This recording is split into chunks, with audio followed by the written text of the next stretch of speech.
शान मदीने वारे जो मां कीअं समाया लफ़्ज़न में मूंखे कहिड़ी ताक़त जो थे मूंखां सारह अखरनि में शान मदीने वारे जो मां कीअं समाया लफ़्ज़न में शान मदीने वारे जो मां कीअं समाया लफ़्ज़न में हेठ तॾे ते वेही जंहिं पैगाम पुॼायो हर पासे हेठ तॾे ते वेही जंहिं इस्लाम पुॼायो हर पासे ताक़त हूंदे सूंदे जंहिं खून गुज़ारियो महल में शान मदीने वारे जो मां कीअं समाया लफ़्ज़न में शान मदीने वारे जो मां कीअं समाया लफ़्ज़न में मूंखे कहिड़ी ताक़त जो थे मूंखां सारह अखरनि में शान मदीने वारे जो मां कीअं समाया लफ़्ज़न में सोने सिद्दीक़ जो शानो शौक़त हक़ जो सरासर सायो सोने सिद्दीक़ जो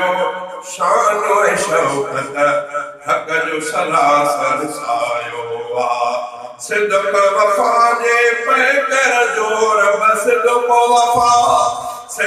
वफ़ा जे पैकर जो रब केॾो शान वधायो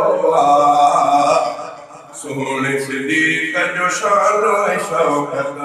हक़ जो सरासर सायो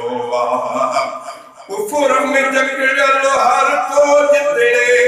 उतड़े नबूवत गई कुफ़र में जकड़ियल हर को जितड़े उतड़े नबूवत गई दावा अहिड़ी कसम मिठो इस्लाम मिठे में आयो सोने सिद्दीक़ जो शानो शौक़त हक़ जो सरासर सायो सिद्दीक़ वफ़ा जे पैकर जो रब केॾो शान वधायो सोने सिद्दीक़ जो शानो शौक़त हक़ जो सरासर सायो गूंजन मक्के अंदर सबके दावत दीन जी पोइ ॾिनई गूंजन मक्के अंदर सबके दावत दीन जी पोइ ॾिनई घाव पुगा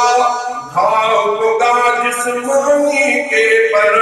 घाव पुगा जिस्मानी के पर पंहिंज पीढ़ीअ सां निभायो सोने सिद्दीक़ जो शानो शौक़त हक़ जो सरासर सायो सोने सिद्दीक़ जो शानो शौक़त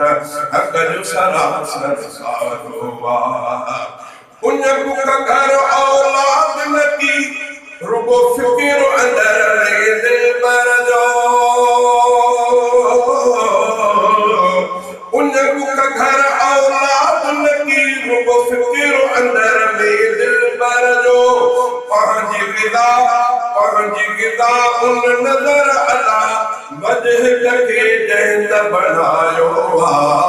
सोने सिद्दीक़ जो शानो शौक़त हक़ जो सरासर सायो सिद्दीक़ वफ़ा जे पैकर जो रब केॾो शान वधायो सोने सिद्दीक़ जो शानो शौक़त हक़ जो सरासर सायो